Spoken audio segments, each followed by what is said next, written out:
There is, if you see the movie, you'll feel that there is no other way other than giving anesthesia to them. Hello all, this is Dr. Dheeraj. I am an anesthesiologist. I give anesthesia for brain surgeries. I recently watched a movie called 13 Lives. I really loved the video. I would like to react to some scenes in that particular movie because there are a lot of anesthesia related scenes in the movie. There is a serious spoiler alert in this particular video. If you haven't watched the movie, watch the movie first on Amazon and then watch this particular video, because I am going to do a lot of spoiler alert in this particular video. I can't help it. So briefly, what happens is 13 kids will get stuck in a cave in Thailand, and that will be flooded by excess rains. So there will be no way out for those kids. So at that point of time, the Thailand government and many international divers go there who are trained in cave rescue missions, but nobody will be able to save the kids. And at that point of time, the real hero comes, who is an anesthesiologist, and this guy will save them. I'll tell you. So what anesthesiologist does is, he identifies a real problem there. The real problem is that any person who doesn't know how to do scuba diving cannot actually do a scuba diving. They will panic. So he tries to decrease the panic by giving anesthesia. And this is not a story which is made for a movie. It's a real life story. So really, anesthesiologist has actually given anesthesia and saved the kids.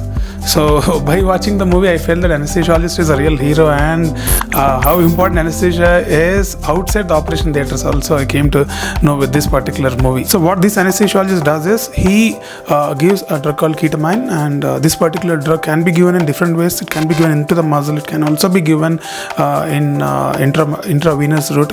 So he chooses to give into the muscles in this particular situation because it is easy to access. Taking an intravenous line is not possible in that particular scenario. If you watch the movie, you'll understand better. So he tries to sedate them. Once the kids are sedated, they have attached a non-invasive mask to the face, and oxygen is given through that. But the kids will be breathing spontaneously. So they just sedated, and in between, in some situations, in some scenes, they actually wake up and they get a dose of ketamine. So what the anesthesiologist did is, he actually trained the scuba divers who are in the particular scene to administer intramuscular injection of ketamine, and the dose and everything he has fixed before, and they just repeated 1 or 2 doses in between if the kids are getting up, and they transported the kids. So if you ask me whether it is safe to do like that, I don't call it safe, but in that particular situation, there is no other way, because the oxygen level in the cave is coming down. If you leave the kids, they will die. And the second thing is, the kids cannot do scuba diving because they will panic, and while transport, there is a possibility of death. So either ways, you need to take the risk, and that is, I don't... there is, if you see the movie, you'll feel that there is no other way other than giving anesthesia to them. And he succeeded finally, and in real situation also, all the 13 kids were given anesthesia and actually transported across the tunnel. If I'm in that situation, whether I will do that or not, I don't know. If I'm in that particular situation, I might give, but I would take permission from all the authorities possible, from the other anesthesia associations of the country which has given me license, and also anesthesia society and medical councils of that particular nation. With all the permissions and approvals only, I think we can administer this kind of anesthesia, because there is always a risk of death in this particular act.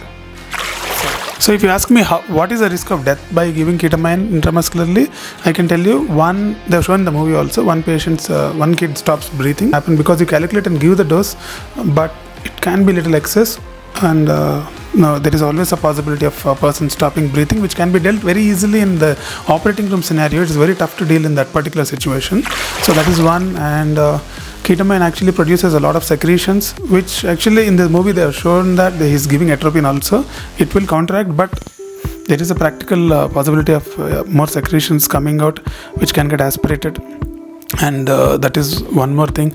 And if patient gets agitated in between, if you are not able to control, and if you are suffocating and in the water, there is always a possibility of aspirating a lot of water into the lungs and dying. So there are a lot of ways, but somehow the anesthesiologist succeeded in shifting all the people safely. So that's it, guys, and hope you will watch the movie, and you will also understand the importance of anesthesiologists and situations outside the operating rooms. And Roger that. Dr. Dheeraj Masapu logging off.